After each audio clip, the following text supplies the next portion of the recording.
오늘 본문은 누가복음 24장에 있는 이야기입니다. 누가복음이라고 하면은 누가가 쓴 책인데요. 원래는 누가복음과 사도행전이 한 책이라는 걸 알고 계십니까? 이 누가행전이라고 부릅니다. 근데 이제 책을 지을 때 저희가 책이 너무 두꺼우면은 잘 팔리지가 않으니까 상권, 하권 이렇게 나누잖아요. 한 두루마리에 글을 쓰기가 너무 방대한 분량을 쓰고 있기 때문에 1권 두루마리, 2권 두루마리가 따로 있는 거예요. 그래서 원래는 누가행전인데 이거를 따로 떼어내서 누가복음, 사도행전 이렇게 두 개의 두루마리로 나누게 된 겁니다. 근데 이제 24장은 누가복음과 사도행전 1권과 2권의 딱 중간 다리를 하는 역할인 거죠. 그러니까 우리가 흔히 생각할 때 이제 영화를 보면 1편에서 2편으로 넘어갈 때 약간 쿠키 영상처럼 내용을 넣지 않습니까? 그래서 왜 2편을 봐야 하는지를 이야기를 하는 중요한 단서기도 해요. 그래서 어떤 학자는 지금 이 본문을 가지고 이야기를 할 때 누가복음에서 이렇게 무력하고 무능하고 정말로 잘못된 믿음의 샘플이었던 제자들이 어떻게 한순간 갑자기 180도 바뀌어서 3,000명을 변화시키고 죽음을 불사하고 복음을 땅끝까지 전하는 사람들로 바뀔 수 있느냐라는 누가복음과 사도행전의 중간 다리는 바로 요 24장. 그래서 24장을 바로 이해하면 이 전환을 우리도 이끌 수 있다라고 이야기하는 거죠. 한 학자는 이 이야기를 가리켜 그리스도인이 된다는 것은 무엇을 뜻하는 것인지를 설명하는 본보기다. 그러니까 성경 안에서 그리스도인이 되는 게 뭡니까? 라고 누가 물어보신다면 누가복음 24장에 이 이야기를 보십시오 라고 이야기를 하면 된다라는 정도의 말을 하기도 했다라는 거죠. 그래서 우리가 이 이야기를 오늘 살펴볼 텐데요. 굳이 제가 지금 이 타이밍에 이 이야기를 들고 오는 이유가 뭐냐? 지금 저희가 에녹에 대해서 몇 주간 이야기를 다뤘는데 에녹의 키워드는 동행입니다. 근데 신약 성경에 에녹이 등장하는 때가 누가복음에서 예수님의 족보 사이에서 에녹이 등장하고요. 지난주에 다뤘던 유다서에서 에녹이 등장합니다. 그리고 동행이라는 키워드를 가지고 찾아보니까 이 누가복음과 사도행전이 이어지는 결정적인 장면에 15절을 보면은 예수께서 가까이 이르러 그들과 동행하시나 라고 이야기를 하고 있어요. 그러니까 동행하는 주님을 알지 못하던 자들이 동행하는 주님을 깨닫고 동행의 길을 걷기 시작했던 게 누가복음에서 사도행전으로 넘어가는 전환점이라는 거죠. 그러니까 이 키워드가 이 24장에 녹아들어 있기 때문에 저희가 한동안 이 누가복음 24장 엠마오 이야기를 묵상하면서 주님과 동행하는 삶이 무엇일지를 한번 같이 고민해 보도록 하겠습니다. 자, 이제 먼저 13절을 볼게요. 13절은 그날에 라고 이야기를 하는데 그들 중 둘이 예루살렘으로부터 엠마오로 가는 길이라 라고 이야기를 하고 있습니다. 친절하게 25리다 라고 이야기를 하는데요. 요즘 말로 치면 10km 정도 되는 거리입니다. 코맥스로부터 롯데월드까지 거리가 제가 계산해 보니까 한 12km, 13km 정도 되는 것 같아요. 그리고 도보로는 이제 3시간 반 정도 걸어간다라고 합니다. 원하시는 분은 한번 걸어보셔도 돼요. 얼마나 걸으시는지. 지금 그날 아침 빈무덤을 봤다라고 하는 여인들의 이야기가 예루살렘 공동체를 들썩였습니다. 그런데 그들 가운데 지금 이걸 믿어야 되느냐 말아야 되느냐 어쩌고 저쩌고 이야기를 하는데 그 논란 중에서 두 사람이 지금 공동체를 이탈한 거예요. 소위 말해서 예수님이 살았냐 죽었냐 부활했냐 아니냐 이런 걸 따지고 있는데 지금 두 사람이 갑자기 솔직히 나는 잘 모르겠다고 교회를 나가서 집으로 돌아가고 있는 겁니다. 그래서 그 아침으로부터 그날 저녁이 될 때까지 지금 거의 한 10km 정도 되는 길, 우리로 치자면은 3시간 반 정도 되는 거리지만 중동의 사막 지역을 걷는 거기 때문에 조금 더 걸렸을 수 있을 것 같아요. 그래서 여유 있게 잡으면 4시간에서 5시간 정도 되는 거리를 걷고 있었다. 근데 그 거리를 걷고 있을 때 이 사람들의 마음이 얼마나 싱숭생숭하겠습니까? 내가 그렇게 사랑하는 예수는 죽었지, 근데 무덤은 비어 있었다라고 하지. 이게 믿어야 될지 말아야 될지 모르겠지. 근데 주변에 있는 사람들이 혹시라도 내가 예수의 제자 중 하나였다라는 사실을 알게 된다면 나를 죽일 수도 있는 위협 가운데 있으니까 무섭기도 하지.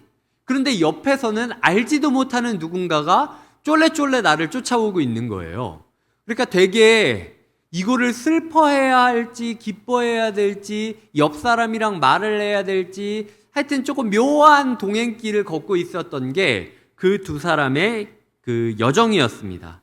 그런데 그 중에 한 사람의 이름이 18절에 기록되어 있는데요. 띄워드릴 테니까 한번 읽어주셨으면 좋겠습니다. 18절입니다. 시작. 그 한 사람인 글로바라 하는 자가 대답하여 이르되 당신이 예루살렘에 체류하면서도 요즘 거기서 된 일을 혼자만 알지 못하느냐.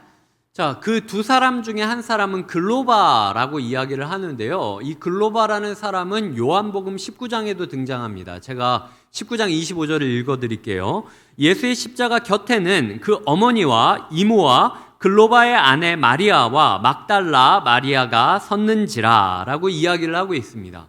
그러니까 이 글로바라는 사람이 누구였냐라고 이야기를 할 때 예수의 십자가 곁을 지켰던 그 마리아의 남편이었다라는 거죠. 그러니까 얼마나 예수와 가깝겠습니까? 예수의 어머니와 또 얼마나 가까웠겠습니까? 그러니까 예수와 남이냐라고 이야기할 때 절대로 남이 아니다라고 이야기하는 사람이 이 글로바였다라는 거죠. 그래서 어떤 학자는 지금 이게 부부가 길을 걷고 있는 중이었다라고 이야기하기도 해요. 글로바와 마리아 두 부부가 지금 그날 아침 여인들이 찾아와서 빈 무덤을 봤다라고 이야기를 하는데 정말 안 믿어지는 거예요.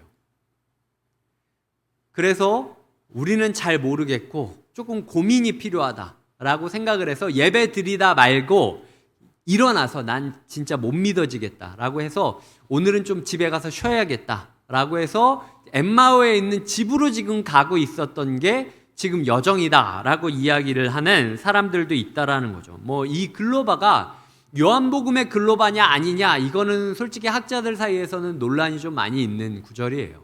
근데 어쨌든 이게 뭐 여러 사람들이 여러 이야기를 하거든요. 그 글로바였다. 아니면 예수의 삼촌이었다. 그게 아니면 예수의 제자 중 알페오의 아들 야고보라는 애가 있었는데 그 알페오가 바로 이 글로바였다. 뭐 여러 이야기들이 있지만 공통적으로 이 누가복음에서 한정지어서 누가복음과 사도행전이 그리고 있는 이 글로바라는 사람에 대해선 제가 5가지로 요약해 드릴 수 있을 것 같아요. 제가 띄워드릴 테니까 편안하게 보시면서 오늘 이 5가지를 다 다루지 않을 겁니다. 제목만 기억하시면 될 것 같아요. 이 첫 번째로는 예수님의 제자들 중에 누군가였다. 이 글로바와 다른 사람은. 하지만 12제자는 아니었던 거죠. 두 번째로는 부활의 소식을 들었음에도 슬퍼하고 혼란스러워하면서 예루살렘을 이탈하는 도망자였어요. 예수님의 부활을 믿었다면 그 누구보다도 부활의 공동체와 함께 했어야 됐는데 지금 부활 소식을 들었음에도 불구하고 전열을 이탈하고 있는 도망자였습니다. 세 번째, 그럼에도 불구하고 자신을 찾아 동행하시는 주님을 만나 예루살렘으로 돌아가는 은혜 입은 전향자라는 거죠. 전향자가 뭔지 아시죠? 방향을 바꾼 사람을 전향자라고 합니다. 전쟁을 할 때 이제 전쟁에서 다른 편으로 서게 되는 것을 전향자라고 이야기하기도 해요. 오늘 제가 강조할 게 이 세 번째 이야기입니다. 네 번째는 예수의 부활을 증거하는 증인. 다섯 번째는 이름만 들어도 그 사람을 떠올릴 수 있을 정도로 신뢰받는 초대교회의 기둥.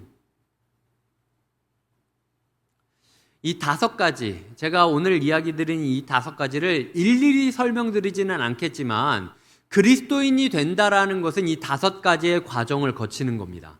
모든 사람들은 자기의 노력으로 정말로 애를 써서 신앙생활을 하고는 해요. 정말로 전력을 다해서 예수 그리스도를 이해하려고 합니다. 예를 들어 보시면은 누가복음 19장 37절부터 38절까지를 제가 띄워드릴 테니까 한번 읽어주셨으면 좋겠습니다. 시작.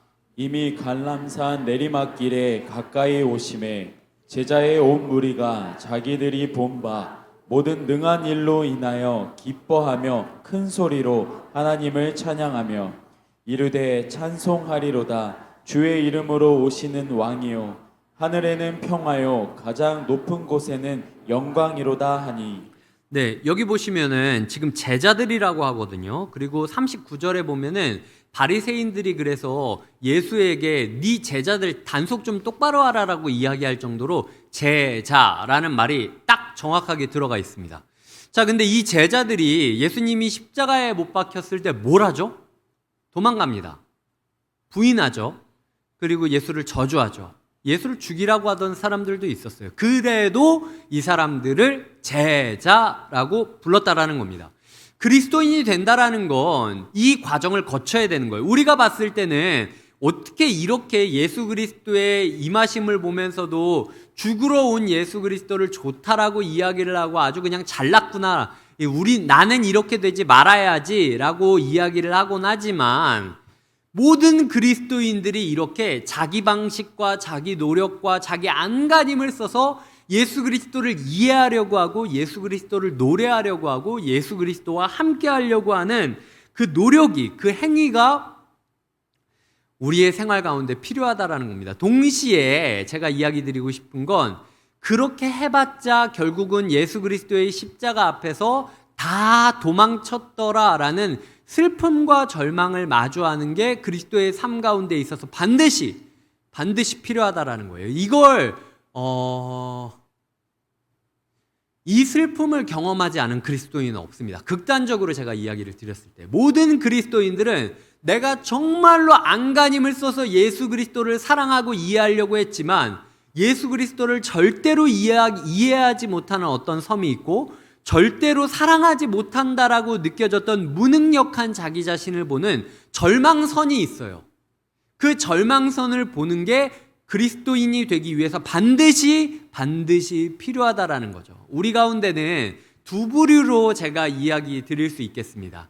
이 절망선을 아직 만나지 못한 사람, 그러니까 아직까지는 해피한 거예요. 내가 그리스도를 만나고 있고 그리스도와 동행하고 있고 제자들을 봤을 때 너무 한심하고 나라면 이러지 않을 텐데 어떻게 예수님을 이렇게 이해 못하지? 라는 식으로 아주 낙관적인 그리스도인으로 살아가고 있는 사람들이 있을 것입니다. 그분들에게 제가 이야기 드릴게요. 곧 무너지게 되실 겁니다. 그게 그리스도인이 되는 유일한 통로라고 이야기를 하고 있어요. 그 문턱을 넘지 않으면 그리스도인이 되지 못한다라고 이야기를 하고 있습니다. 오늘 본문을 보면 17절에 두 사람이 슬픈 빛을 띠고 머물러 서더라. 그러니까 인생 가운데 진짜 내가 예수 그리스도를 이해하려고 했는데 진짜 이해하지 못하겠다. 주님이 나한테 왜 그러시는지, 주님이 왜 그렇게 사셨는지, 주님이 내 삶에 왜 그렇게 무능력하신지, 내가 주님을 믿고 싶다라고 하면은, 주님과 동행하고 싶다라고 하면 날 좀 도와주셔야 되는데 왜 나를 이렇게 헌신짝 버리듯 버리고 계시는지, 방치하고 계시는지 난 잘 모르겠다라고 고백하는 슬픔을 분명히 마주하게 될 거라는 것을 기억하셔야 돼요. 이게 이제 첫 번째 계신 성도님들에게 이야기를 드리는 거고, 두 번째 이 지점 가운데 이 말씀을 접하셨을 때 슬픔 가운데 무너지신 분이 이 가운데 분명히 계실 겁니다. 내가 매번 수련회 때마다, 매번 예배 때마다, 아니면 어떤 다락방이나 기회가 있을 때마다 좋은 세미나는 다 찾아다니고 좋은 수련회는 다 찾아다니고 좋다라고 하는 거는 다 끌어당기면서 어떻게든 내가 주님과 동행하기 위하여 안간힘을 썼지만 마치 절벽 가운데 줄을 붙잡고 있는 것처럼 내가 24시간, 인간은 자는 존재잖아요. 24시간 내가 붙잡고 있다 할지라도 어느 순간 깜빡 잊고 긴장을 놓는 순간이 있거든요. 그러니까 주님과 동행하는 게 마치 절벽에서 줄을 붙잡고 있는 것처럼 위태위태한 신앙생활을 하는 분이 계시다라는 거죠. 그래서 내가 안간힘을 잡고 올라가고 있지만, 이 동아줄을 잡고 올라가고 있지만 어느 순간 긴장이 놓쳤을 때 나라까지 떨어지는 것 같은 무력감을 느끼고 나는, 그러니까 이 루틴이 계속 반복되는 성도님들이 계실 거예요, 이 안에. 여기 절반은 그런 사람일 거라는 겁니다. 반은 신앙생활을 그저 낭만적인 걸로 여기면서 남의 일처럼 여기는 분들이 계실 거고, 반은 이 루틴 때문에, 이 무능력한 이 낭떠러지에서 올라갔다 떨어졌다 올라갔다 떨어졌다 하는 이 루틴 때문에 이제는 올라가는 걸 포기해버린 분들이 계시다라는 거예요. 그래서 슬픈 빛을 띠고 그냥 주저앉아 버린 분들이 계실 수 있다라는 거죠. 이 두 분에게, 이 두 부류 모두에게 필요한 게 있는데, 그건 바로 은혜라는 겁니다. 그러니까 제가 오늘 이야기 드리고 싶은 거는요, 동행하자라고 할 때 네 힘으로 동행하지 말라는 거예요. 너의 힘으로 동행하는 게 아니라 이미 우리 곁에 주님이 계셨는데도 불구하고 지금 이 두 사람이 주님에 대해서 말하고 있어요. 논쟁하고 있어요. 싸우고 있어요, 지금. 도대체 빈무덤이 뭐냐 싸우고 있는데, 예수님을 보고 태양 아래에서 예수님이 지금 빛나고 있고 선명하게 보이고 있는데도 불구하고 내 옆에 있는 분이 예수님인지 모르고 살아가고 있더라. 근데 그런 놈들에게도 예수님이 동행해주고 계시더라. 그 은혜를 기억하는 게, 그 은혜 앞에 서는 게 그리스도인이 된다라는 것의 진정한 전환점이다라는 이야기를 제가 드리고 싶다라는 겁니다. 제 삶 가운데 종교적인 모습은 많이 있었어요. 아까 누가복음 19장을 보시면 예수님이 가까이 오신 것도 제가 봤어요. 제 삶에 예수님이 가까이 임하고 있다라는 임재도 경험한 적이 있습니다. 그리고 제가 예수님을 본 것 같이 예수님의 능력을 보았던 때도 있어요. 제가 고등학교 때는, 중고등학교 때는 유난히 수련회 때 귀신들이 많이 있었어요. 그래서 수련회 때 귀신이 임한 친구가 있어가지고 그 친구를 다 붙잡고 귀신을 쫓기도 하고 삼기도 한다고 다 기도 동굴로 들어가가지고 나무 뿌리 잡고 나무 뿌리가 뽑힐 때까지 기도하고 오라고 전도사님이 이렇게 우리를 뿌려주시면은 그 남양주 산골짜기로 들어가가지고 어떻게든 나무 하나씩을 붙잡고 진짜 뽑는 신용을 했어요. 그래서 다음 연도에 가가지고 이게 내가 뽑은 나무라고 이야기를 하면서, 자연 파괴범들이죠. 네, 그렇게 하면서 하나님의 능력을 보기도 했던 게 제 삶이었어요. 그리고 하나님으로 인해 기뻐했던 적도 있습니다. 예수님으로 인해서 너무 기뻤어요. 그리고 예수님을 찬양한 때도 있었고, 그 찬양을 내 곡조로 찬양했던 게 아니라 말씀을 인용하면서, 말씀을 묵상하고 해석하면서 호산나 다윗의 자손이여 라고 말씀을 노래하던 때도 있었습니다. 그리고 사람들이 그만하라 그럴 정도로 사람들 앞에서 예수 그리스도를 전도하던 때도 제 삶에 있었어요. 근데 그 안에 평안이 없었습니다. 제 삶이 마치 절벽을 올라가는 것처럼 분명히 주님으로 인하여 기쁘고 주님과 동행하고 있다라고 느껴지는 건데, 제가 손을 놓쳐버리면 죽을 것 같은 거예요. 300km를 달려가고 있는 기차에 매달려서 대롱대롱 있는 것처럼. 이 기차를 그냥 타고 있으면 되는데 타는 게 아니라 기차 바깥에서 내가 손을 놓쳐버리면 떨어져 버릴 것처럼 제 마음 가운데 평안이 없고 조바심이 있고, 그러다 보니까 나는 이렇게 힘든데 쟤는 저렇게 손 놓고 희희낙낙거리면서 신앙생활을 하고 있다고 하는 생각이 드니까 자꾸 다른 사람을 비난하고 정죄하는 기술만 막 늘어나게 되는 거예요. 그러니까 율법의 사람으로 살아갔던 거죠. 그러니까 인생을 살아가면서 종교적인 모습은 굉장히 있고 제자라는 이야기는 많이 듣고 있고, 그리고 이때 당시 제가 목사가 되려고 준비하던 때였어요. 그리고 심지어 제가 사역을 하던 중간까지도 이 평안을 찾지 못했습니다. 사역을 하면서 너무나도 목숨을 걸고 영혼들을 구하기 위해 고군분투했지만 제 마음 가운데 평안은 없던 삶을 살아가던 때가 제 삶에 많이 있었다라는 거죠. 그렇게 제가 인생을 살아가다가 제가 은혜를 마주하게 되었습니다. 그저 한순간 예배 가운데 짠 하고 내려오는 은혜가 아니라 내가 주님과 동행하는 그 선택권을 가진, 내가 열쇠로 돌려야만, 비밀번호를 바로 눌러야만 주님이 문을 열어주시는 게 아니라 이미 주님이 내 옆에 와 계시다라는 사실을 제가 깨닫게 되었다라는 거죠. 누가복음 9장에는 이런 구절이 나옵니다. 누가복음 9장 51절을 제가 읽을게요. 예수께서 승천하실 기약이 차감해 예루살렘을 향하여 올라가기로 굳게 결심하시고 라고 이야기를 하고 있습니다. 누가복음 9장부터 예수님은 일직선으로 걸어가세요. 24장까지. 그냥 이탈하는 곳 없이 그냥 다이렉트로 십자가와 부활을 향하여 일직선으로 올라가십니다. 그래서 마치 이렇게 예루살렘을 향하여 올라가시고 예루살렘에서 십자가 골고다 언덕으로 올라가시고 그 언덕에서 죽었다가 부활하셨다가 다시 승천하시는 이 마치 소가 자기의 길을 걸어가듯이 일직선으로 이 길을 걸어가고 있어요. 근데 딱 희한하게 여기서 지금 24장에서 경로를 이탈하는 겁니다. 저는 이 경로를 이탈한 예수님의 은혜가 예수님이 저를 부르시는 동행의 은혜였어요. 그래서 이 경로 이탈자 예수님의 은혜를 우리가 맛보기를 원한다라는 거죠. 이 두 제자들이 자기를 바라봤을 때 어떤 모습이었겠습니까? 나는 지금 혼란스럽고 답이 없어요. 어디로 가야 될지 모르겠고 믿을 수도 없어요. 그리고 자기는 여태까지 12제자의 축에 끼지도 않았어요. 그러니까 예수님이 부활하신 건 잘 모르겠고 예수님이 나한테 설명해 주지도 않을 거고 예수님은 나 같은 존재는 모르시겠지 라고 생각을 하면서 전열을 이탈하고 있는 군사와도 같이 살아가고 있다라는 겁니다. 근데 주님께서 부활하고 난 첫날 만나고 싶은 사람이 얼마나 많겠습니까? 하고 싶은 일이 얼마나 많겠습니까? 하고 싶은 말이 얼마나 많겠습니까? 근데 지금 주님께서 그 사람들, 그 경로를 이탈해서 엠마오로 가고 있는 길을 가고 있는 거예요.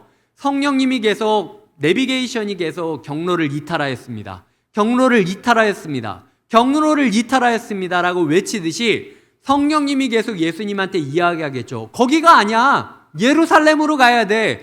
40일 동안 제자들을 가르치다가 승천해야 돼 라고 이야기하는 게 예수님의 루트였어요. 하지만 그럼에도 불구하고 예수님은 그 두 영혼을 위해서 은혜의 역사를, 은혜의 여정을 이어가셨다라는 게 24장의 주요 내용인 겁니다. 그러니까 우리가 은혜를 마주한다라는 건 나는 내 노력으로 예수를 이해하려고 그러고 예수를 따라가려고 그러고 안간힘을 썼지만 그 끝에는 무력감밖에 없었는데 주님께서는 그렇게 경로를 이탈한 우리를 위하여 목숨을 걸고 사역에 하고 싶은 일도 많고 듣고 싶은 것도 많고 말하고 싶은 것도 많겠지만 그저 내 옆을 내가 알아채건 알아채지 않던 간에 내 옆을 지켜주시면서 내 고민을 들어주시고 내가 말 걸어줄 때까지 기다려주고 계신다라는 것. 그게 주님의 은혜다라는 거죠. 그 주님의 은혜를 인정할 때에만이 동행의 역사가 시작되고 주님이 주시는 제자의 길, 사도의 길을 걸어갈 수 있는 축복이 주어진다라는 것입니다.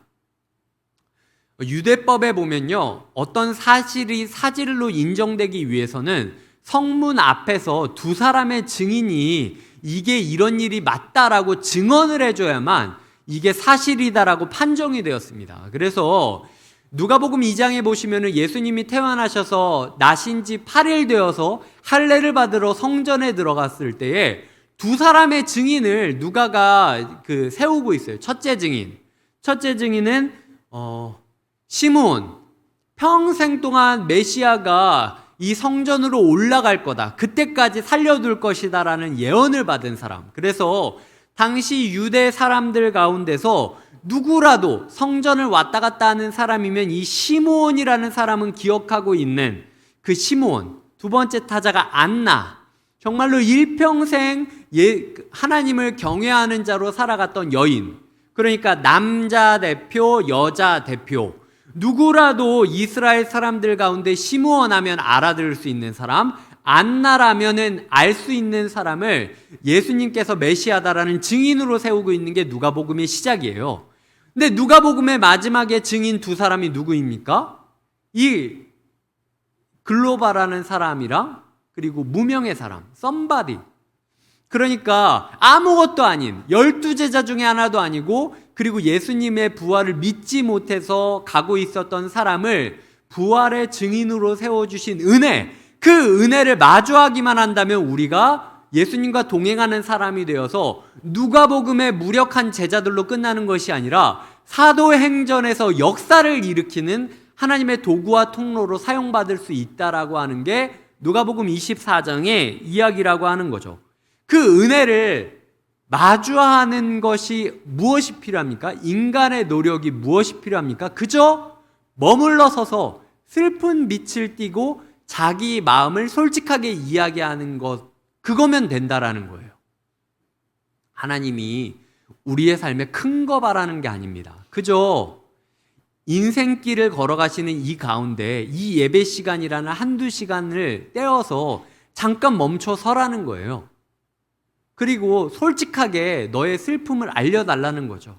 인생을 살아가면서 얼마나 그리스도인으로 살기 어려운지, 제자라는 이름을 가지고 있지만 그럼에도 불구하고 예수 그리스도를 따르지 못해서, 이해하지 못해서 마음 가운데 혼란스러움과 어디로 가야 될지 갈팡질팡하고 있는 솔직한 실존적인 자기 모습을 오픈해달라는 거예요.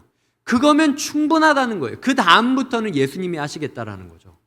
지금 주님께서 우리에게 원하시는 것은 그저 머물러 서서 슬픈 빛을 가지고 있어 달라라는 게 주님께서 우리에게 원하는 모습이라는 겁니다. 산소가 있어야 숨을 쉴 수 있죠. 이게 숨을 쉬는 사람이 내가 숨 쉬는 법을 알기 때문에 나는 나 혼자 능력으로 살아갈 수 있다라고 이야기할 수 있겠습니까? 공기가 없다면 아무리 우리가 숨 쉬는 법을 알고 있어도 소용이 없는 거예요. 물이 있어야 수영을 하죠. 물도 없는데 우리가 수영하는 법을 알고 있다고 이 인생길을 내가 헤엄쳐서 나아갈 수 있다라고 이야기할 수 있는 사람이 몇 명이나 되겠습니까? 우리의 인생 가운데 은혜를 부어주셨기 때문에 우리가 숨 쉴 수 있는 거고, 은혜를 부어주셨기 때문에 우리가 이 폭포와도 같은, 이 파도와도 같은 세상을 헤엄쳐서 건널 수 있다라고 고백하는 게 믿음의 여정을 이어가는 예수 그리스도의 동행자들이 할 수 있는 고백이라는 거죠. 창세기 6장 8절과 9절을 띄워드릴 테니까 한번 읽어주셨으면 좋겠습니다. 창세기 6장 8절과 9절입니다. 시작. 그러나 노아는 여호와께 은혜를 입었더라. 이것이 노아의 족본이라. 노아는 의인이요 당대의 완전한 자라. 그는 하나님과 동행하였으며. 노아가 얼마나 최선을 다해 살았겠습니까? 노아가 그냥 닐리디아 하면서 인생을 살았던 게 아니에요.